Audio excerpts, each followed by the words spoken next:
Call merging technique, call forwarding technique, voice mailing technique, QR code, screen sharing techniques, apps के through. तो जो call merging technique है वो कैसे काम करती है, मान लीजिए आप मेरे मित्र हैं ही जी और आपको एक कॉल आता है और वो कॉलर कहता है कि ध्रुव जी, अमित जी ने आपका नंबर दिया और हम एक इवेंट कर रहे हैं दिल्ली में ताज होटल में और आपको इनवाइट करना है और we want you to host that event, या कुछ मीडिया के लोग चाहिए। तो आप बातचीत शुरू कर देंगे, आपको लगेगा कि अमित का रेफरेंस दिया है, विश्वास है, क्रेडिबल नाम है। फिर वो कहेगा Dhruv ji, I think Amit is also calling you, आप एक काम कीजिए, वो कॉल मर्ज कर दीजिए, हम तीनों आपस में बात कर लेते हैं, क्योंकि हमने उनको भी इन्वाइट किया। तो आपको एक और कॉल आ रहा होगा पैरेलली, आप कहेंगे यार ये अमित का नंबर तो नहीं है, नहीं वो उनका वीआईपी नंबर है, आप मर्ज कीजिए ना, बात करते हैं ना, अभी तुरंत क्लोज करते हैं इसको। ओके, थोड़ा सा अर्जेंसी दिखाया और आपको लगा क्या है, मर्ज कर दिया। जैसे ही आप मर्ज करेंगे आपके अकाउंट से पैसे निकल जाएंगे, या आपका व्हाट्सएप हैक हो जाएगा, या आपका फेसबुक, गूगल कुछ हैक हो जाएगा। क्यों हैक हुआ? आपने कोई ओटीपी दिया? नहीं दिया। आपने कोई लिंक क्लिक किया? नहीं। आपने कोई ऐप इंस्टॉल की? नहीं। फिर आपके पैसे क्यों निकले? फिर आपका व्हाट्सएप क्यों हैक हो सकता है? सोचिए, यही टेक्निक है बस। कैसे? मैंने आपने दो इनकमिंग कॉल मर्ज की। यस। यही क्या? यस। चैलेंज ये था कि दोनों इनकमिंग कॉल अननोन नंबर से थी, इसमें से एक भी नंबर आपके फोन में सेव नहीं था। बिल्कुल करेक्ट। yes. ये वाला भी अननोन था, वो भी अननोन था। yes. बस यही नहीं करना है। ये जो दूसरा कॉल आपको आया वो ओटीपी का कॉल था। आजकल सारे ओटीपी कॉल पे आते हैं। okay. जो पहले एसएमएस पे आते थे, now you have an option to invite them on call. WhatsApp का ओटीपी कॉल पे भी मंगा सकते हो, yes. बैंक का ओटीपी कॉल पे मंगा सकते हो, गूगल का ओटीपी कॉल पे मंगा सकते हो, फेसबुक का ओटीपी कॉल पे मंगा सकते हो। तो जब वो क्रिमिनल आपसे बात कर रहा है, जो पहला कॉल है वो तो क्रिमिनल का है, वेरी क्लियर। उसने कहा अमित जी का कॉल आ रहा है, अमित का इस कॉल से कोई लेना देना नहीं है। तो दूसरा कॉल वो बैंक का है, वो बैंक के ओटीपी का कॉल है, आपने कॉल मर्ज कर दिया। जैसे ही आप कॉल मर्ज करोगे तो क्रिमिनल को ओटीपी सुनाई दे जाएगा। By the time you realize कि यार ये अमित क्या बोल रहा है, तब तक तो वो रेडी है ना अप्लाई करने को, कोड अप्लाई करेगा। तो आपका ओटीपी ही तोड़ाना है।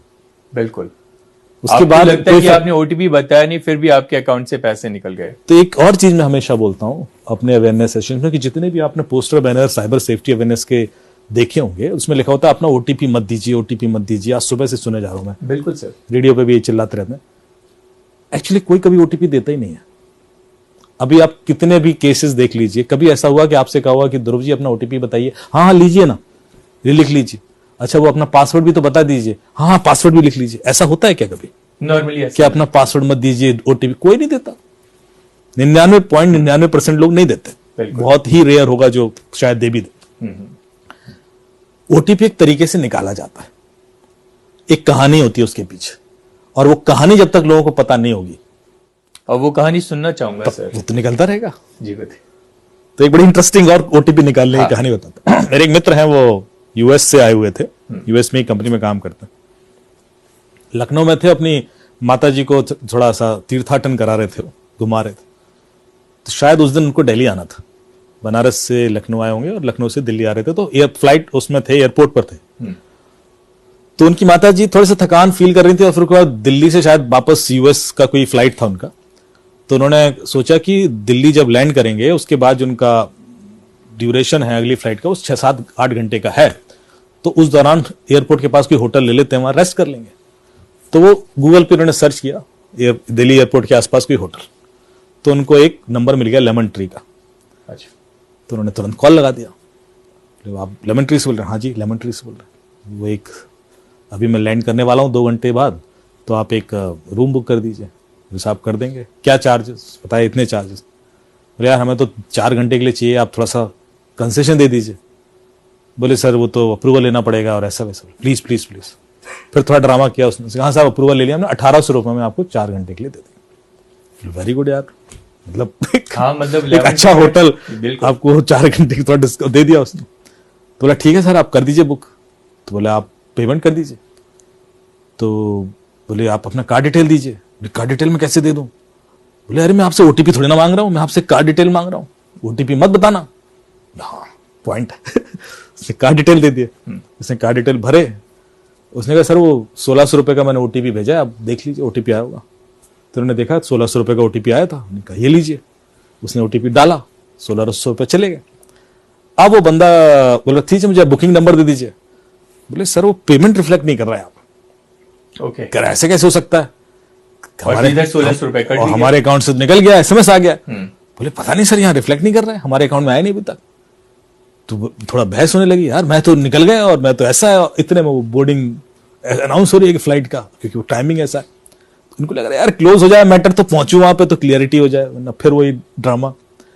तो बोलते हैं नहीं नहीं सर वो आया नहीं है पैसा, और अभी मैं कैसे रेफरेंस नंबर दे दूं, और तो जब तक आएगा नहीं कर सकता। एक काम कीजिए सर, आप ना मुझे अपना जो आपके अकाउंट से पैसे निकले हैं, बोले हाँ, तो उसका स्क्रीनशॉट भेज दीजिए तो मुझे कंफर्मेशन आ जाएगी। बोले हाँ कोई दिक्कत नहीं। उसने स्क्रीनशॉट लिया, भेज दिया। अभी देखिए साइकोलॉजिकल गेम देखना, जो स्क्रीनशॉट भेजना आपके दिमाग में फीड करना था उसका पर्पस, कि आपको लगे कि स्क्रीनशॉट भेजने से कोई दिक्कत नहीं होती। तो आपने स्क्रीनशॉट लिया, भेज दिया, और वो उसने देखा। अब उसका रिएक्शन था, अरे सर यू आर राइट, 1600 रुपए दिए आपने, आपके तो अकाउंट से निकले, अब तो यू एब्सोल्युटली राइट सर। मतलब कितना इमोशनल। अब आप देखिए हाँ, पूरा हर चीज नोटिस कीजिएगा। तो फिर मेरे अकाउंट में क्यों नहीं दिख रहा है, मतलब कहीं गड़बड़ है सर। आप एक काम कीजिए, हो जाता है कई बार सर ऐसा, आप 1 रुपए और ट्रांसफर कीजिए, क्योंकि कई बार क्या होता है वो पिछला वाला ना क्यू में अटक जाता है, तो 1 रुपए जब निकलेगा तो ये वाला भी एसएमएस आ जाएगा। अब पढ़ा लिखा आदमी है, सब जानते हैं कि ऐसा नहीं होता, लेकिन कम्युनिकेशन इतना डेंस हो चुका है, इंटेंस, तो उन्होंने कहा ठीक है साहब 1 रुपए और कर लेते हैं, 1 रुपए में क्या नुकसान है। तो उसने बोले 1 रुपए का फिर ट्रांजेक्शन किया, बोले सर वो ओटीपी आओगे बता देना।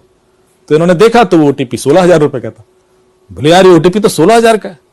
बोले नहीं सर 1 रुपए ट्रांसफर किया मैंने। क्या बात कर रहे हो आप, मैं 16,000 क्यों ट्रांसफर करूंगा। अरे बोले नहीं ओटीपी 16,000 का। बोले नहीं 1 रुपए का, नहीं 16,000 का, 1 रुपए का। अरे आप स्क्रीनशॉट भेजिए सर, स्क्रीनशॉट भेज दिया।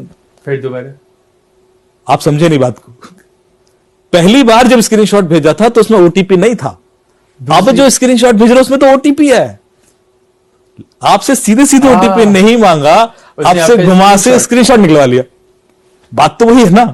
तो पहली वाली एक्सरसाइज में उसने सिर्फ आपके दिमाग में डाला कि स्क्रीनशॉट भेजने से दिक्कत नहीं होती। जैसे ही दूसरी बार में स्क्रीनशॉट भेज जाओ, उसने ओ ये क्या कर दिया मैं तो ओटीपी भेज दिया। तो उसने अप्लाई किया, निकल गए 16,000। ये तो वो फ्लाइट बोर्ड करने वाले थे। तो आप देख रहे हो टेक्निक्स कितनी सोफिस्टिकेटेड, हर ओटीपी के पीछे कहानी है।